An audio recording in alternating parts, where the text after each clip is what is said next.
Welcome to this week's episode of Being Human. And hello, Mike. How you doing? Great to be with you.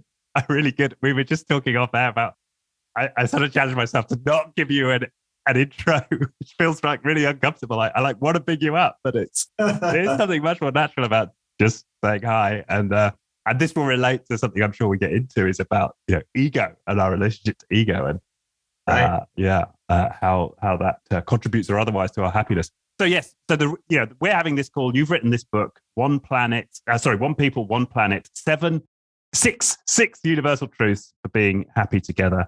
A wonderful book which sort of lays out these principles, these truths for leading a happier life, which I've not read all of it, but I've had a good read of.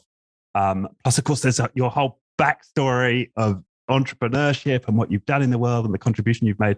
So there's so much that we could get into in this conversation. But yeah, I think before we get to the book and your central message there, can we give the listeners a bit of your backstory? Where did Mike start out, and some of what led you to be here today? So when I was a college student, for some strange reason, I fell in love with the concept of building organizations. I thought it would be really awesome to bring humans together, have an organization that's creating real value, products or services, that was a great place to work where people would be excited. And that challenge really intrigued me. So I went on and studied entrepreneurship and organization development all the way through to a PhD. I wasn't very smart. I went straight through school. I didn't take any time off. And so I finished my graduate degree as Dr. Glauser when I was 27 years old. And I started teaching at the University of North Carolina.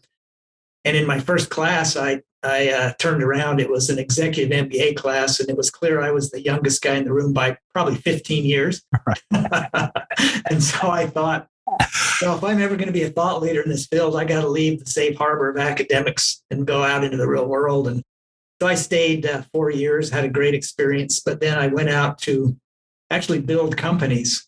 And it was a little frightening because, as a professor, if you go out and try to build companies and then you fail, you go back to the business school as the guy that failed, that couldn't do it in the real world.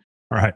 And so for the next decade or so, I built a number of companies, and we were fortunate that they were successful. And I sold one of them, a large company, to a public company in Toronto on the Toronto Exchange.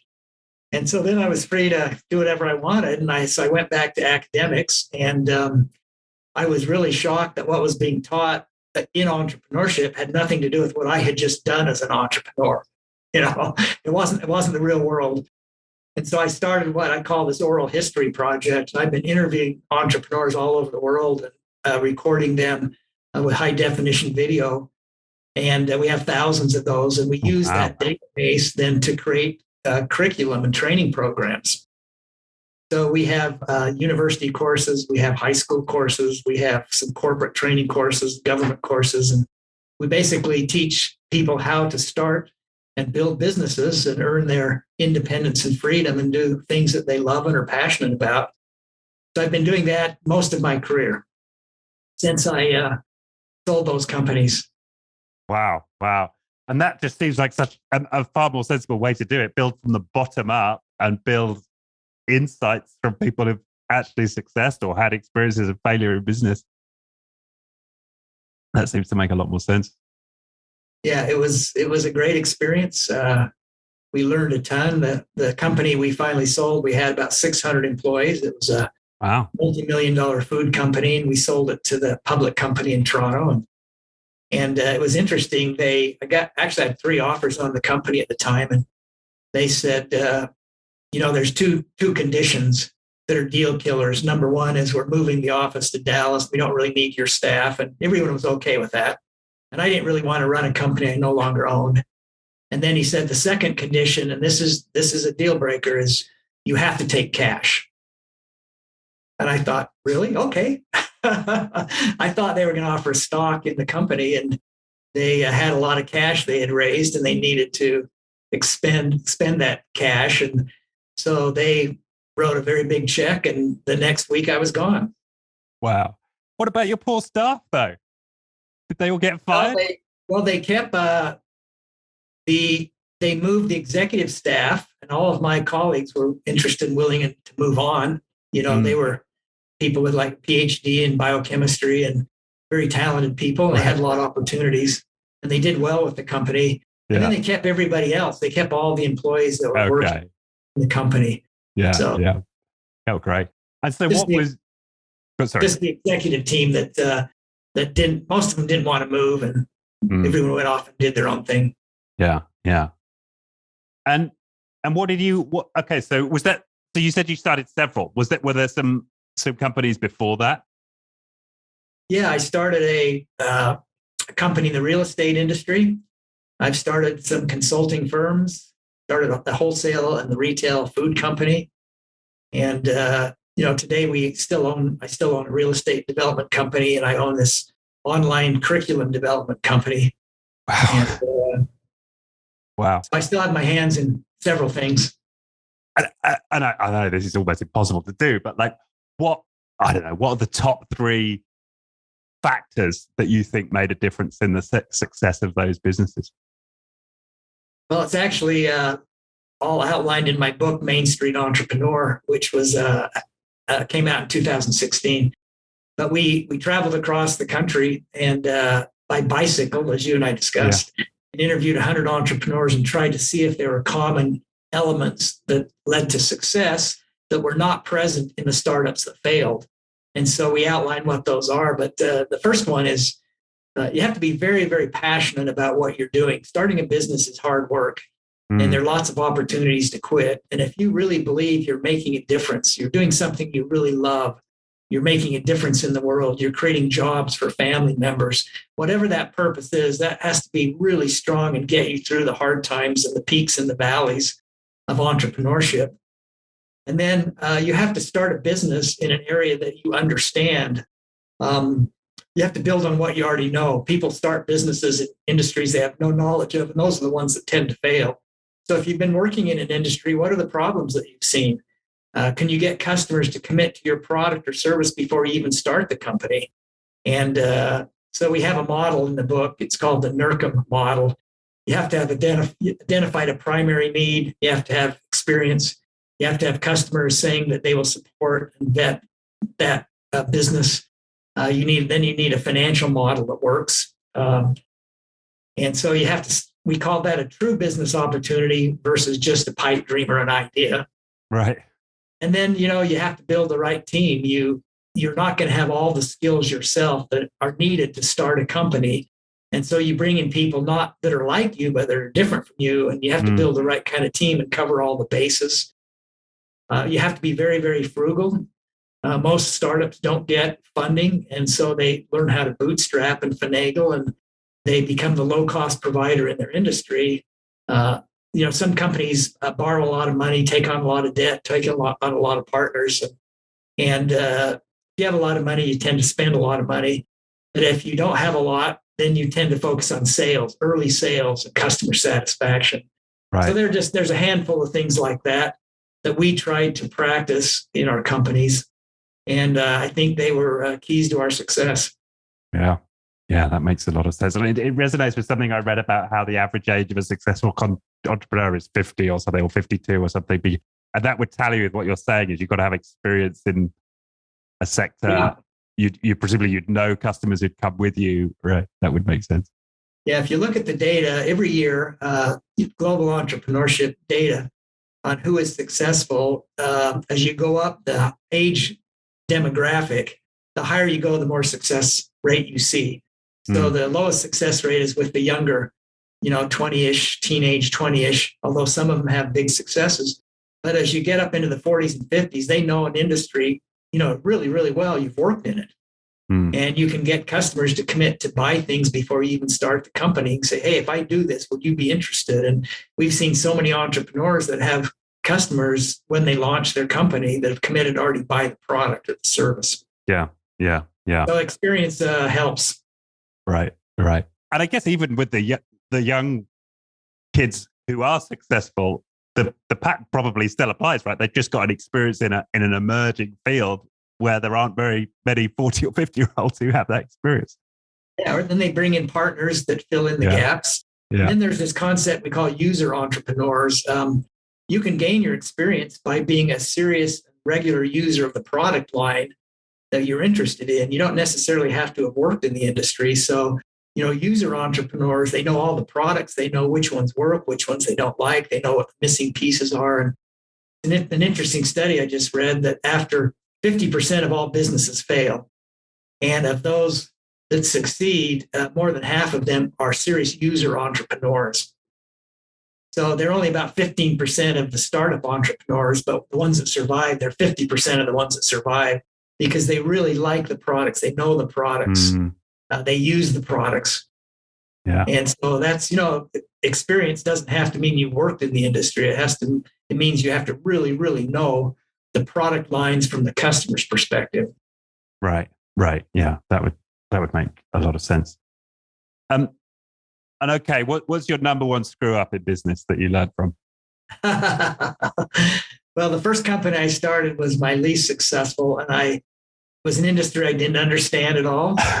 And I partnered with people I didn't know very well. I didn't know how well we would work.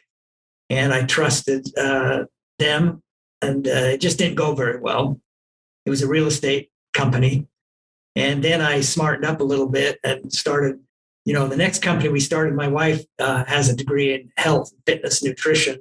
Right. And I have this degree in business building. And so we combined those skills we were the first ones in America to create a whole line of frozen dessert products with no fat. It was frozen desserts, frozen yogurt, ice cream type products, but they were low calorie, non-fat. And we wanted them to taste as good as the premium ice cream products in the marketplace. And so we were quite successful with that innovation, that company. Right. And that makes sense. But in real estate, you just hadn't had a lot of experience buying and selling property. Was that? I do now, but I did not at the time. Yes. And we learned from those. You learn the most from the ones that fail. If you keep succeeding, you get a little bit proud and cocky, and you're not humble enough sometimes. And it's something interesting you said about not really knowing the partners. So you just didn't have good existing relationships. Was that part of the problem? Yeah, I had some investors that wanted to invest in real estate in the United States, and I had to go find some people that knew how to find the properties. And I just didn't. I didn't know the industry. I had the funding, but I didn't have the partnership relationships at the time. Yeah. Interesting. And thank you for answering that question. Right, I think that's to your credit. So this book, One People, One Planet. I guess a bit of the background to that, because this is a book that is clearly founded on a huge amount of scholarship. So this is one of the questions I have is, as a professor of entrepreneurship, as an active entrepreneur, how do you find the time and how did you come to have so much knowledge about these various philosophical traditions and religions and so on? Well, a couple things I think motivated that book. One happened early on in my career. I was asked to go live in Saudi Arabia and help build a new business program there. And I was offered the job, and I said, yeah, I'd love to go. I love traveling. I love living abroad, different countries, different cultures. And the interviewer told me, he said, now, if you take this job, you can't ever talk about politics and you can't ever talk about religion, or you will be terminated. He said, can you live with that? I said, of course, I'll be a guest in your country and I'll be sensitive to that. And then when I got over to the university, it was the University of Petroleum and Minerals in Dhahran, Saudi Arabia. All of my Saudi colleagues were asking about my religious background constantly. Hey, what faith are you? Are you a Christian? Da, da, da. And I kept saying, hey, I can't talk about that. And they said, no, you can't talk about your religion, but we can talk to you about ours. You want to know about Islam? I said, of course, I'd love to. And so they arranged for me to meet with one of the religious leaders while I was there. And he agreed to teach me Arabic, give me Arabic lessons. And I agreed to take these Islamic religious discussions. And what I was so impressed with is that with most religions, if you strip away the mystical, supernatural concepts of did we live before we were born? What's going to happen when we die? And what is the nature of God? If you strip all those out and you look at what these religious founders taught about happiness on earth and civility in communities, those concepts are almost identical. So I noticed that reading through the Quran and the Sunnah and the Hadith, compared to my Christian background, the principles for happiness and peaceful living were almost identical. And so that kind of launched me into a study of world religions, which I've been doing most of my career. And so I went to, the Hindu Vedas and the Mahabharata and the Bhagavad Gita in Hinduism. I went to the Pali Canon in Buddhism. And so I just kept looking for the teachings on happiness and civil communities. And I kept getting the exact same concepts over and over and over again, stated a little bit differently, but in, beautiful language. And so I had all these notes up in my file for years. And then when COVID hit, I traveled around the world during the summers to our international locations. I couldn't travel, so I pulled those notes down and said, this would be a good time to write this book. So that was one motivator. The second motivator is I've been very concerned about the epidemic of despair in our country and around the world. Depression, anxiety are at higher levels with every demographic age group than we've ever seen before. Just some quick statistics. Studies here in the US show that high school students, 40% of them feel a sense of persistent sadness, 4 out of 10. And 20% say they have thoughts, they entertain thoughts of suicide from time to time. That's 1 out of 5. Mm-hmm. At the college level, 40% of our students say they're so depressed that there are days they can't do their schoolwork during the semester. And 60% say they're lonely much of the time in their life. And then overall, the National Institute of Mental Health just issued a study saying 21% of the adult population is experiencing some form of mental or emotional illness. So I thought, that combined with my interest in world religions, it was a perfect time to pull all this content together and write this book and get it in the marketplace. Right. Yeah. And it's remarkable. I was telling you this before we came on, in the way that you lay out in very simple terms the parallels between the different religious traditions and philosophical traditions, and demonstrate to the reader what it is you found yourself when you were reading through them. And I really appreciated the way you've laid it all out. I thought that was really helpful for me. And I've never studied in any depth any of these religions, but and so it was very accessible for me. It was very easy for me to absorb what you're saying. There's a real turning from organized religion around the world. People are bailing out of the faith they were raised in every faith. And so I realized, well, a lot of people don't like religion, and a lot of reasons they don't like it. They don't like the modern day deviations from the original teachings and all the sects that compete and contend with each other. But if you go back to the earliest manuscripts, they're beautiful. They're very inspiring to read. They're very insightful, very helpful. But I recognize that not everyone likes religion. Some people bristle about religion. So I thought, okay, next I'm going to go to the philosophers.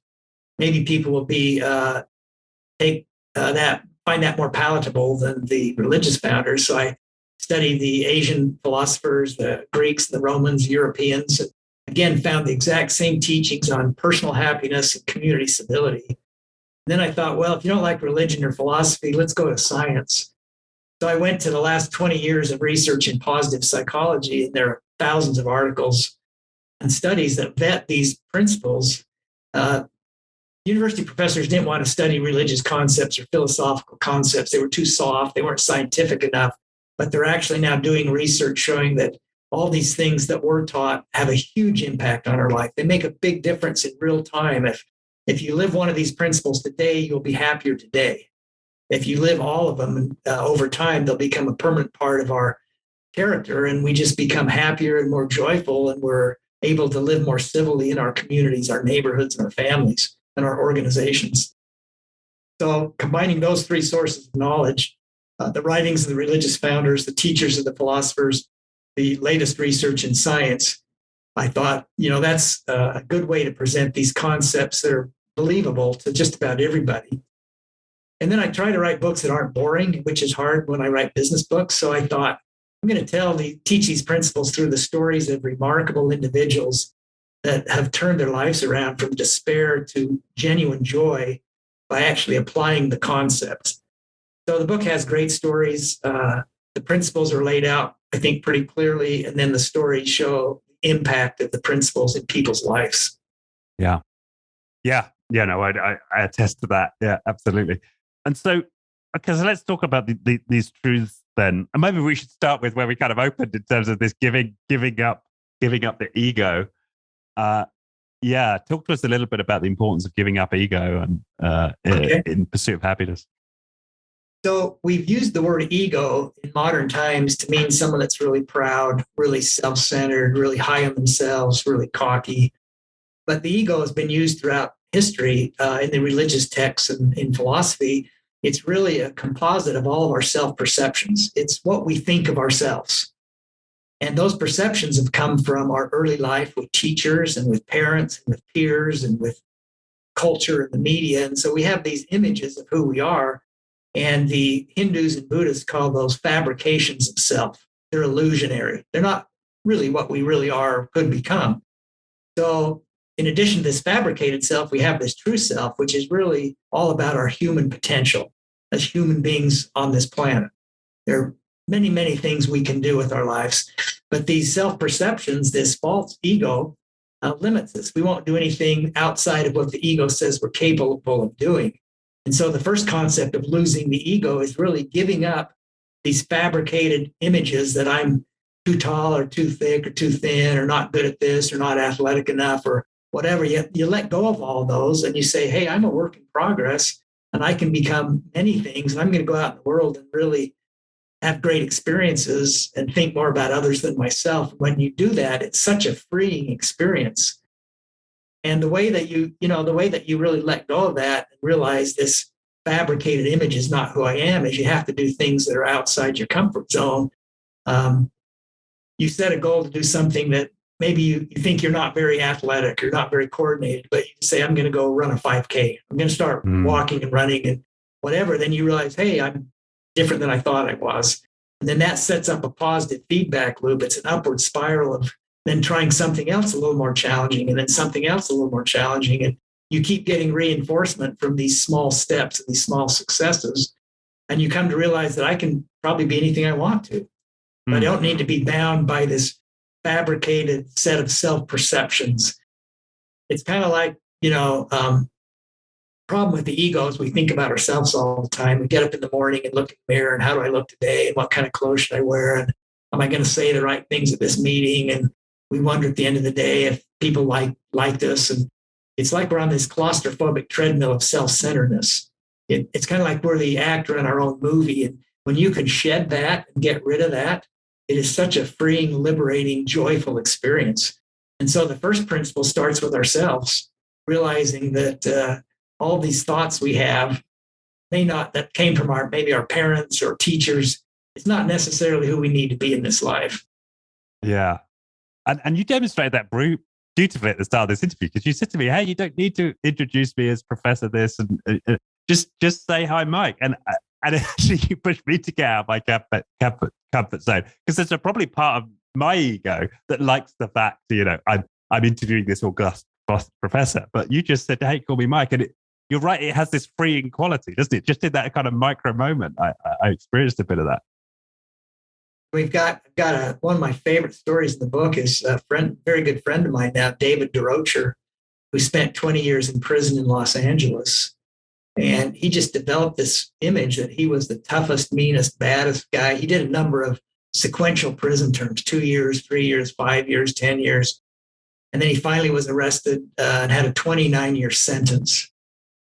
And he was the king of the white group, the white gang in Los Angeles. And in prison, they said he held the keys in the prison. He was the guy that ran the prison, And the judge gave him a chance to go to this rehabilitation program. He had one chance.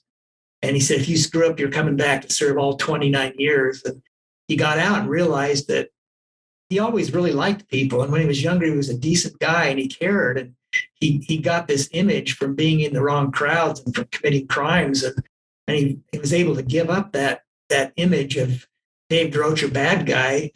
And he became the director of the rehabilitation program for 8 years in Los Angeles. And now he's moved to Salt Lake City and opened a place called the Other Side Academy, where he has 100 convicts all living together. and he's reshaping their perceptions of self, and they're building companies, and they're being successful, and they're having their prison terms excused. And he's just one of the happiest guys that I know and have ever met. Brilliant guy. He could run a Fortune 500 company, but he's transitioning from that criminal boss to a really decent, loving, happy human being. And so he's one example I use in the book. Yeah. Yeah. No, that's a very inspiring story. And the question that's coming to me, right, before we get to these other universal truths, is what's the mechanism for instruction, if you like, or for having people adopt these truths? So we've lost organized religion. We're not sitting down and listening to the preacher, every Sunday. We're not getting this instruction necessarily from our parents at the dinner table in the same way. In fact, most of the institutions we're exposed to take us in the other direction. They're encouraging us to develop this false self. Yeah. What can we create? I mean, writing books is great, and you with this message is awesome. But like, how do we ritualize this? How do we institutionalize this in a way that can draw in people? That's our challenge. That's the mission of our organization, One People, One Planet. So the book is only one part of that. It's kind of a foundational piece, the cornerstone. But we have a high school training program.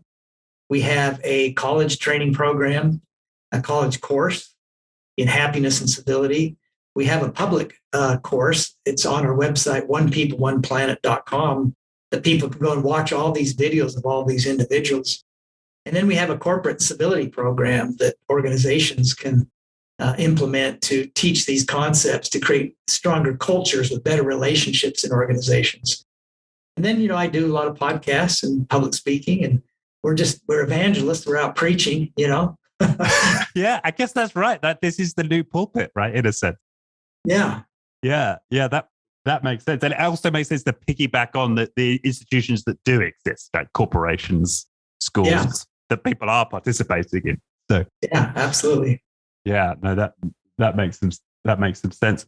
And yeah, it's interesting in the last sort of, I don't know, in the last few months, you're the second business thinker, if you like, who's talking about the importance of, well, he frames it as virtues, like a reconnection to virtue in the workplace and in society at large. And you're obviously framing it slightly differently, but for me at least, it's a similar principle in terms of what we need as society right now, is to find a way back to these universal truths, these virtues. Yeah, it's interesting. The DEI movement, diversity, equity, and inclusion, that movement is huge worldwide. And even during COVID, when jobs were, being shed and people were being fired and laid off, the number of personnel hired in the DEA space in large corporations was about 123% gain.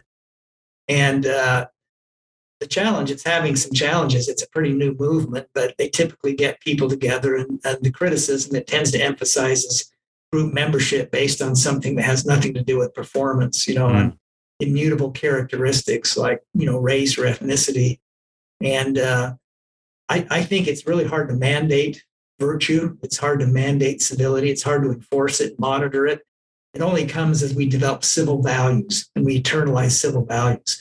So our training programs really teach people how to do that. And we're pretty clear. We say, don't take our word for it. None of these religious founders ask you to take their word for it. None of the philosophers. They all said, just try it. Try it and see what happens. Gain your own conviction.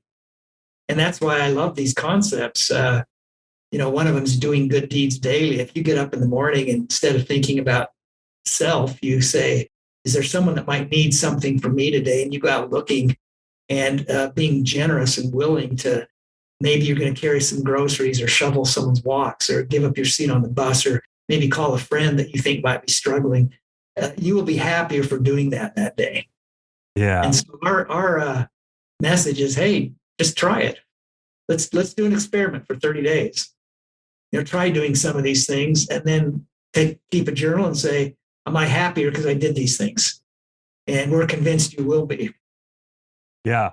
Yeah. I love the story in that chapter about, is it Richard and Carrie in their marriage? Oh, yeah. Yeah. Yeah. Richard Paul Evans.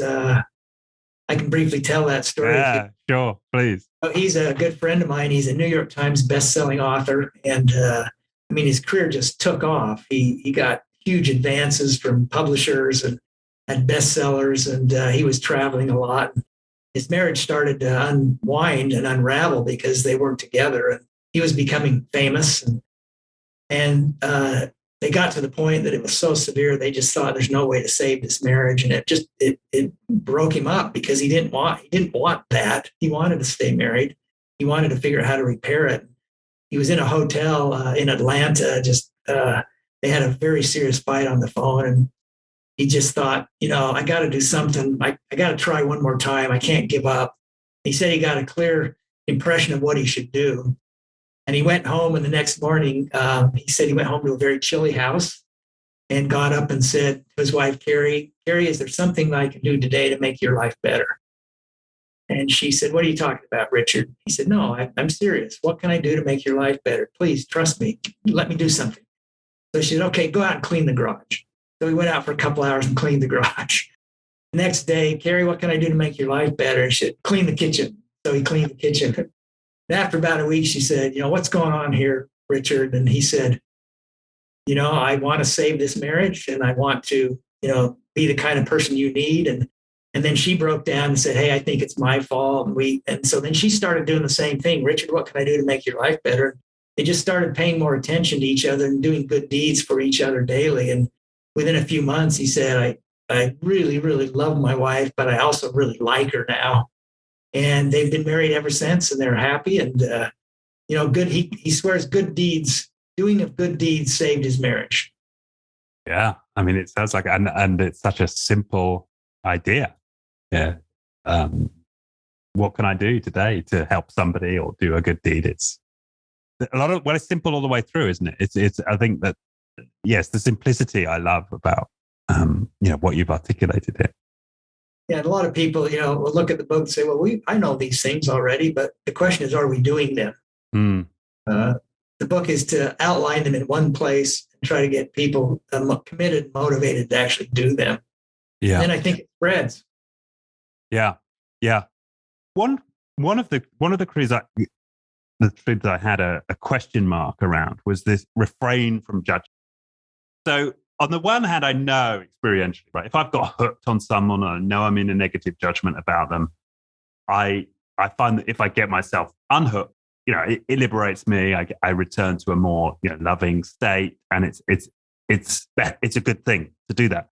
And I also know that a lot of these religions had a concept of sin, right? And I know that when I've judged my own behavior and considered myself to have been sinful, that's actually served me in becoming more virtuous. So, so my question is: doesn't judgment actually, does it a positive role in us becoming happy in some way? Yeah, I think that's true to some extent. I think more what I'm talking about in the book is just a tendency to develop really superficial images of people. Right. We develop images of other people in the same way we develop images of ourselves. They're fabrications. So we tend to see something superficial like color, ethnicity, religion, political affiliation. And then because, people are complex, we just fill in all the pieces, missing pieces, and construct a personality for them. Oh, if he's in this political party, he's like this. If she's in this religion, she's like this. What that does is it alienates us. It separates us as groups. It creates divisions. So we don't even want to have interaction with those people. And what we find is that if you get together and you talk and you do things together, we realize we're more similar than we are different. And that we all have the same desire to be happy. We all want the best for our family members and our friends. We all want to live in safe, civil neighborhoods. And so the solution here is we just have to spend more time with people that we perceive to be different than us. And then we find that we're more the same. And what the reason that makes it happier is now we have more relationships. We have a bigger pool of people to have relationships with. And human beings don't do well in isolation. We do better when we are with other people and we like other people. And they like us and we talk to each other. And so breaking down those judgments opens up the whole world. This week I was with a group of people that very, very different and diverse in terms of religious philosophies and backgrounds and ethnicities. And we had a phenomenal time for 3 hours. And we all walk away great friends and want to keep getting together. And so if you break down those barriers, it makes your life richer and happier, basically. Right. Great example in the book is R. Cooper, who's from Chicago. And he grew up in the midst of the gangs in Chicago. He had 3 gang territories he had to walk through to get to school. And he got beat up. He had to step over bodies, blood on the streets. He had to wear the right colors. He couldn't wear his hat the wrong way. And one day a couple showed up and they wanted to form a rowing team at the high school, which is one of the most violent high schools in America at the time, Manly High School. And the students were very reluctant, but finally they convinced a handful of them to join this rowing team, and they were from different gangs. And they quickly realized that they had all been through trauma. They'd all had hardships, that their perceptions of each other, this hatred, was based on what they had heard about each other, not on any personal interaction with each other. And they started really liking each other. They realized if they didn't pull together and row together, they were never going to win races or get back to the dock.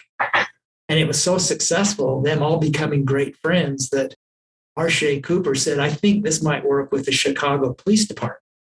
So they went to the police department and got a bunch of white cops to sit in his boat and row with them.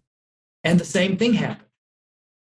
They realized, we've all had trauma. We all want to be happy. We all have families. We want to have civil communities. And they became great friends, and they're still friends today. And so the point is that, in terms of happiness and civility, stripping away those judgments that separate us and cause division. That's what this chapter is really about, is learning to say, hey, I'm willing to go visit other religions. I'm willing to visit other cultures. I'm willing to talk to people from different political parties. It's so sad here in America. There was a study after our last election, 78% of members of the Democratic Party said they would never date or develop friends with anyone that voted for Donald Trump. So now they're cutting out half the world, half of the United States they will never be friends with. And the Republican Party said 48% said we'll never interact with people that voted for Hillary Clinton. And so you're creating groups, and you're creating groups that you will not have anything to do with. And that limits our joy and our happiness, our pool of potential friends. Yeah. And so the act here is to notice when we're in that inner judgment. Yeah. And let it go and interact with people in spite of that judgment. Yeah. I think you can read about it and try to change your mind, but your heart doesn't change until you have that interaction with others from different faiths, political parties, races, ethnicities, religions, whatever. And so anyway, that's a critical part of building civil communities and civil organizations, is to look at our biases. Some of them are implicit. We don't even know we have them. And I reference in the book the Harvard Association tests. You can go online and take them all for free. And it's fascinating. They're tests about, are you biased towards this religion or this political party or this race or this group or the LGBT community? And you take these exams and you get results that are quite informative about what's really going on in your head about people that are different than you.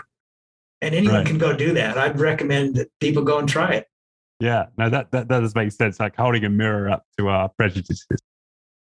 Yeah. But then back to this other kind of query that I have in my mind, though, is there a role for having prejudice in developing virtue, in being able to say that's wrong and either I should not be doing that or that person shouldn't be doing that? Like, does that have a role? Yeah. And I think that the important thing here is to separate the act or behavior from the individual. That this action is wrong and I don't endorse it, but it doesn't mean that whole race is wrong or that person is a bad person. They're engaging in bad behaviors. I'll give you an example. One on forgiveness, the chapter on forgiveness. I interviewed a woman whose 18-year-old son was shot and killed by a stranger. The man walked up behind him, pulled out a gun, shot him, and killed him. no reason at all. And she had this incredible hatred and anger and despair and depression. She was suicidal for almost 20 years. She couldn't let go of this.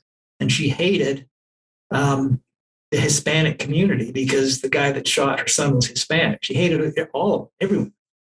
She hated the attorneys that represented the young man. She hated, anything that had to do with him. And after about 20 years, he got life in prison without parole. And after 20 years, he wrote a letter to her, and he just said, I am so sorry for what I did. A day does not go by when I don't think about how I ruined your life and your family and took your son from you. And he said, my family did not teach me this. This is my own action. My family's good. Don't take it out on my family or my community. And he owned up to it. And they started writing letters back and forth. And, he signed them George, and she signed her side. And eventually she was signing her love side. He was signing his love George. And then they started talking on the phone for his, weekly phone call. And then she went to the prison and met him and spent a couple hours with him. And she absolutely loves the guy. What she learned was that he was 19 years old. He was an immigrant from Uruguay, illegally in the country, suffering from severe depression, was suicidal, wanted to take his life, but he couldn't do it. So he thought, if I take someone's life, that will be a terrible enough action that I'll be able to then pull the trigger on myself. And they caught him before he killed himself. And he's now a grown man, and they are best of friends. She's forgiven him. She's had his family over for dinner, communicates with his mother. And she just said, I have so much joy in my life from letting go of that anger and hatred towards him and towards Hispanics. And so I think that, we can say shooting someone is horrible and offending someone is wrong and crime is wrong, and maybe using illicit drugs, whatever, those actions are wrong. But I think to judge that person as being a bad person rather than they're engaged in some bad acts and their whole race is bad because I see him doing this, that's the challenge. Right. But to judge acts is, there are some acts that are great, some that are terrible. Right. We should not engage in those. Yeah. So, does that make sense? Yeah, it does make sense. It does make sense. It makes absolute sense. And you've just covered another one, mate. Forgive one another. Share, and you've got share our good fortune, care for the needy. Is there anything else, any stories else you'd like to share from some of the other truths? Well, just the one concept of sharing what we have, research there was just fascinating to me. The religious leaders and the philosophers have always said, don't get attached to material things. They don't make us happy in the long run. They're temporary. But the research is very, very clear. If we love material things and our quest is to gather and hoard and keep material things, and we're not willing to share, we're far less happy than if we share what we have. There's quite a few studies that show that money helps us up to a certain point, but beyond that point, which is the point where we can meet our basic needs, but beyond that point, more money doesn't do anything at all for our happiness. In fact, it sometimes leads to unhappiness. And so being willing to share our possessions, being willing to say, hey, I like this, I need this, but this person needs it also, so I'm going to share it with this person, just produces a great amount of joy in our lives. And I had an interesting experience, kind of two experiences with this. My sister died this year. She was 54 years old. She was a police officer, and she died of a heart attack. And she never married, so she didn't have any children. And so her siblings, we inherited her estate. And we went into her home, and she had more things than you can ever imagine. She loved holidays, so she had a room full of Halloween decorations and a room full of Easter decorations. And we had to figure out what are we going to do with all this stuff. And we ended up giving it all away. And I think we all went home saying, you know what, we're not going to have our homes full of stuff. And we all kind of decluttered and scaled way back.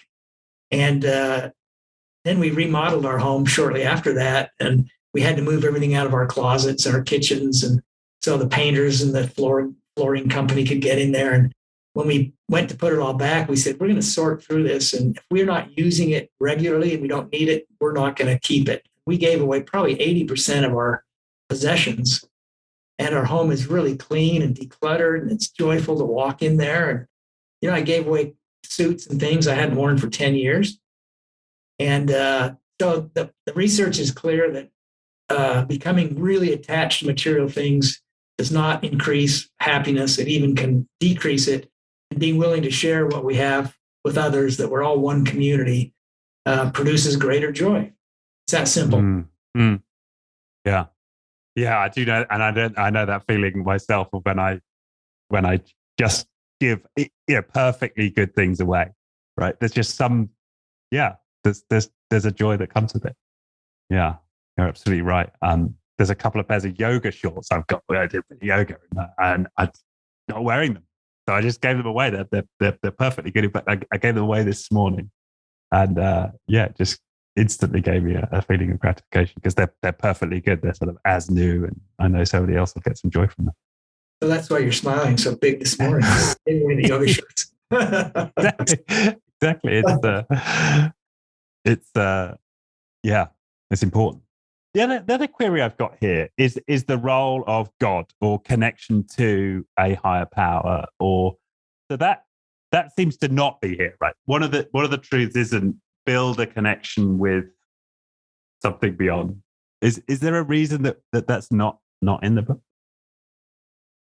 Again, the reason I did not include those kind of spiritual or mystical concepts, because I wanted it to be a book that everyone could read and accept, regardless of what their beliefs were. But there is, I am definitely a believer, have faith, and there is quite a bit of research, at least amongst high school and college students, that if these students have a faith, they believe in something, God, and something that's eternal, they're 62% less likely to ever contemplate suicide, whether they practice or not in that faith. If they actually practice in that faith, which means they go to their meetings regularly and they interact with that community, they're 82% less likely to ever consider suicide. So having a belief in a purpose, a divine purpose for being on earth, and that there's a reason for this experience and that we're connected to something afterwards, that's a big factor. But, I wanted the book to be sort of non-religious and more practical, and show that these great leaders have given us some really valuable concepts, hoping it would appeal to a broader audience. Right. Yeah. I guess there's some practical logic in leaving that one out. Yeah. And I've also found, I don't know, that because I've been an atheist for periods of my life, and I found that as I've kind of straightened myself out, got cleaner and healthier, I find naturally what's emerged is this greater sense of wonderment and a receptivity to, there could be something out there, and starting to have a sense of connection of something greater. So it feels like that these practices would support that, whether or not anybody sort of ends up there or not. I guess is another matter, but that's been my experience. Yeah, one of the interesting things I found from the European philosophers of the 15th century is the idea of perennial philosophy. And they believe that there is some higher power. You could say it's a force field or a force of nature or God or a supreme being or whatever, but there's a force in this world that if we seek happiness and civil communities and we look for answers, we all get the same answers from that energy source, whether it be God or whatever it is. And that's why, the Hindu sages and Buddha and Muhammad and Jesus and the philosophers all got the same answers about how we can be happier as human beings living on this planet. Right. Yeah. Okay. That makes a lot of sense to me. The other question I had was about dealing with trauma or healing. Because again, from my own experience, I found that doing that work, allowing myself to grieve old pain, and it's sort of related to that Hindu idea of the samskara, right? These imprints in our system that we can release, right? And I think that's sort of, to me at least, synonymous with the Western idea of trauma and the ability to release trauma. To what extent do you think that's important in becoming happier? Yeah, I think that trauma is a part of growth. It's part of Earth life. We're not going to ever escape trauma and hardships. And it's, I look back on my life, it's the hard things I had to suffer through that have helped me build the character that I have. It's not the easy things. And so trauma on Earth is a part of Earth life. And I think learning to overcome that, deal with it is really powerful. It's interesting though, this one group that I work with, the Other Side Academy, they're all, convicted felons, drug addicts and convicted felons. They have a really interesting program that they come into this program and they believe the concept that heals them is called act as if. Right. So they teach them how to act like decent people act. And they don't let them talk about their past. Like they can't talk about how they were the meanest, baddest guy in the prison system or how they led the white gang. They all take jobs in these companies. They build their own companies. They have a moving company. They have a construction company. They have, catering companies. And they come and they all work and they just act like they're decent people. And they talk about what that means. Act like you're honest. You become honest. Act like you're loving, you become loving. Act like you're decent, you become decent. And then after a year, they're able to, their year anniversary, they're able to talk about, their past. And most of them go, oh, that's not me anymore. And they don't even, it's gone, There's this, when I studied, therapy, psychotherapy, there's this big debate that, one group says psychotherapy, you lay on a couch or talk to a therapist for 2 years. And then 2 years later, you know why you're sick, but you're still sick. Right. And the other extreme is, hey, just go out and start acting as if and just learn how to be a different person. And eventually that becomes you. And so I think there's a balance there of looking at your past and dealing with trauma and figuring out what happened and why and learning to release it, but also taking actions to become something different. They're both important. Right. Yeah. No, that makes sense. Although I think in my experience, what I found was I was sitting on a couch and I was crying with a therapist, but as a result of that release, I became more virtuous and happier because I just wasn't as triggered by my environment. And so I was less likely to engage in destructive behaviors. Yeah, I think a combination of searching through your past and your life and figuring out where things came from, especially these self-perceptions. Where did they come from? Why do you feel the way you do about yourself? And then learning to move on and become something different. That's an important process. Talk about forgiveness again a bit more. I know we've already talked a little bit about forgiveness. That's one of the truths. But in the book, you talk about different types of forgiveness. I thought it's kind of an important idea. I wonder if you could elaborate.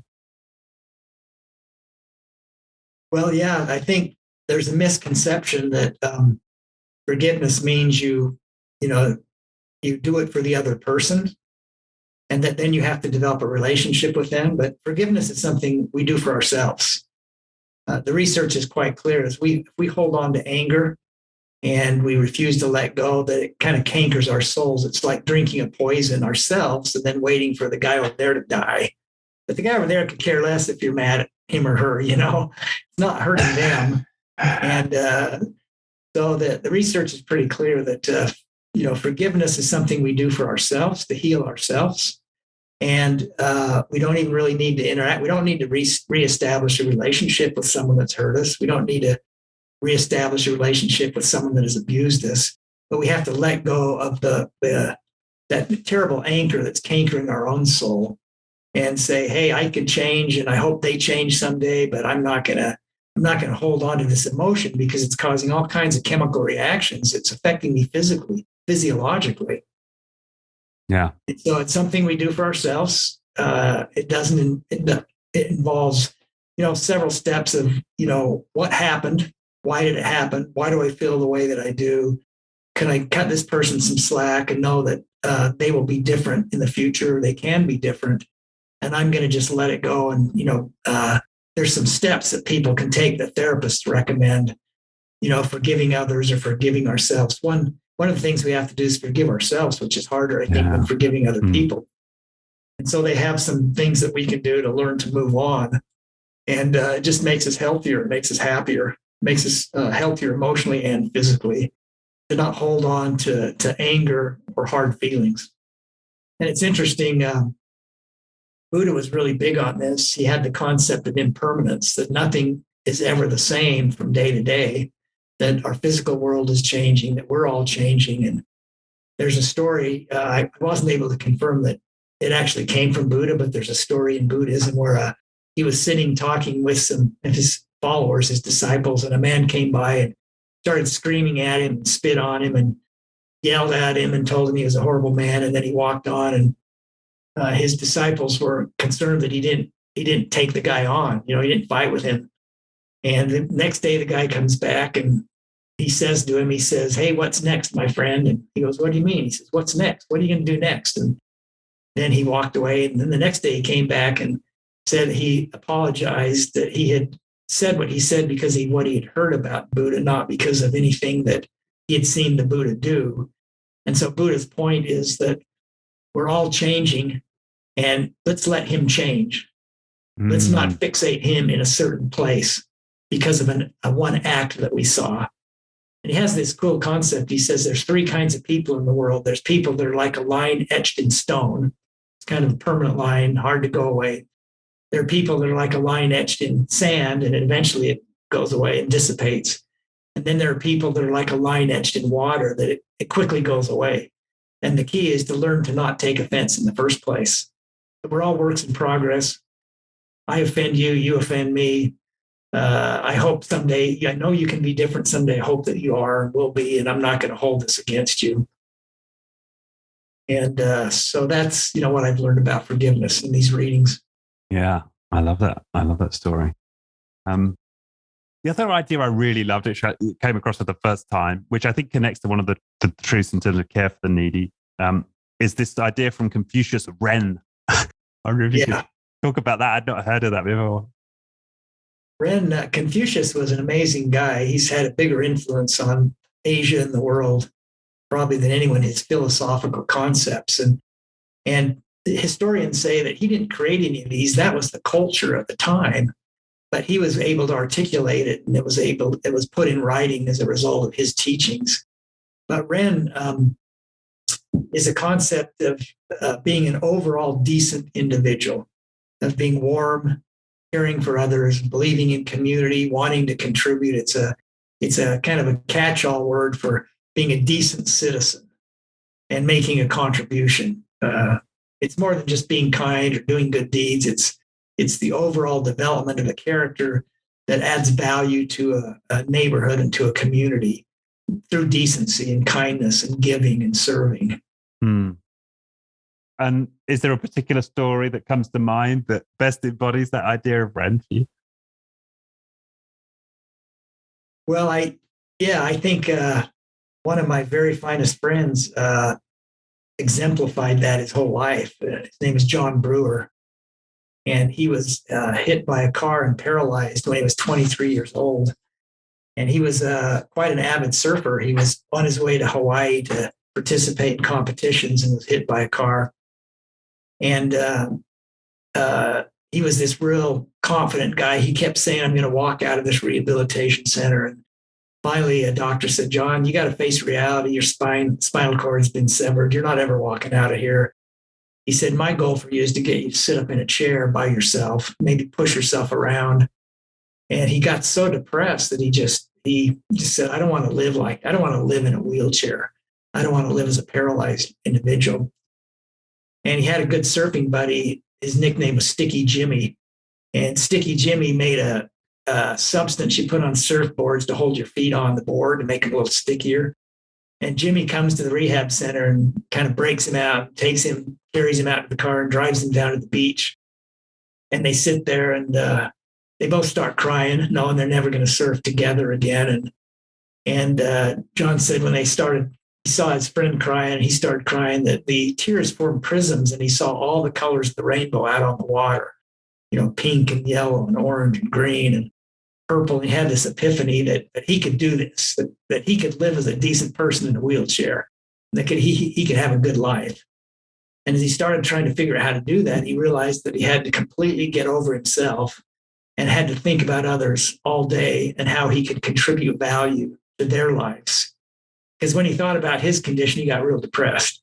And so he started, being really a light in the rehab center, talking to the nurses and the doctors, and being more concerned about their lives, their happiness than himself. And he just created a lifestyle of giving. He became a teacher eventually.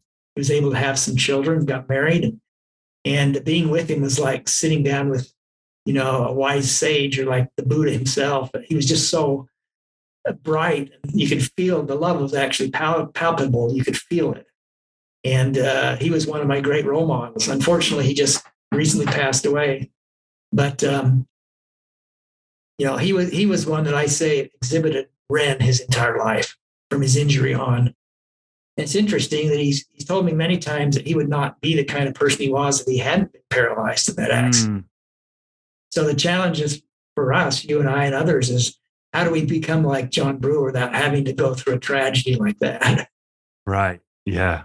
I mean, that's a really powerful story. Reminds me a little bit, if you're familiar with Ram Dass, the sort of the spiritual teacher who was paralyzed late in life. And you see that guy in the documentaries towards the end of his life, and I think he's half paralyzed, isn't he? Half of his body, and he's just absolutely beaming, right? It's almost as if that took him to another level of his spiritual development. What John said is, his whole image before talking about ego or perceptions was this tall, handsome guy that was an avid surfer, and everyone liked him. He had lots of friends, and when he ended up just sitting in a wheelchair, he had to look inside and figure out who he really was. And he developed a whole new perception of who he was, shed that old ego basically, and became this wonderful, incredible, influential man. And of the 6 truths for you personally, Mike, what would you say is the one that I know has the most impact on your life, or that you lean on the most?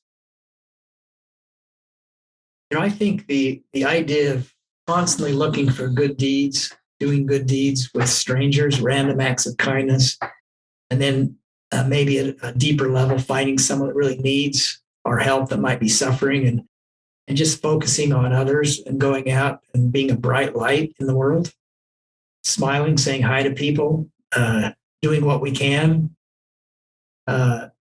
is the one that I work on, and it seems to bring me the most joy. And I mentioned this in the book, that whether you believe in God or a supreme being or not, I think that when we really reflect on who we can help today, we seem to get answers.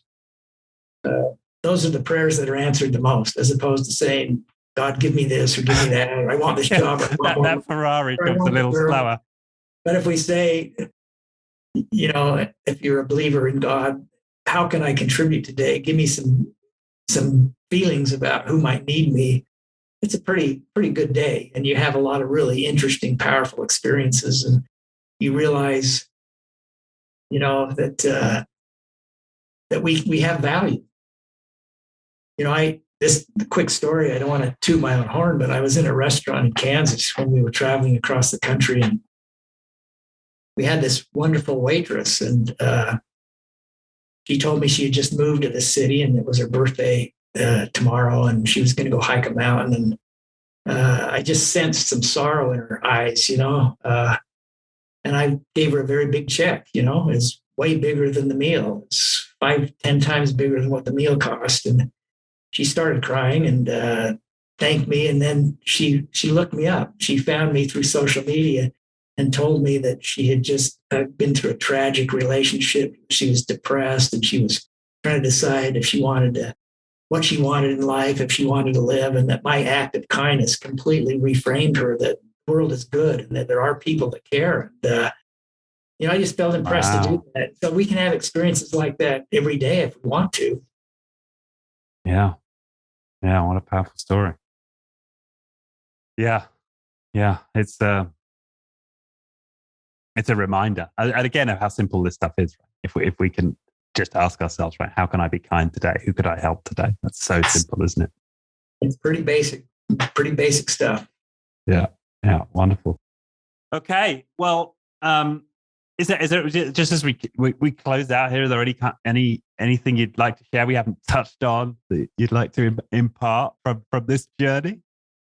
I would just say that I've seen these concepts work in so many lives. Convicted felons, women rescued from the slave trade, people living in poverty in the Philippines and Africa and Latin America. And people do them and they make a difference. And some of the poorest people I know around the world are some of the happiest because they practice these concepts. And so the value is, again, they work in real time. They make a difference today if we do them today. And that's what's so awesome about them. And they work for everybody. Yeah. Yeah. So my message is, again, just try it and see what happens. Keep a journal, take some notes, try it, see what happens. Great.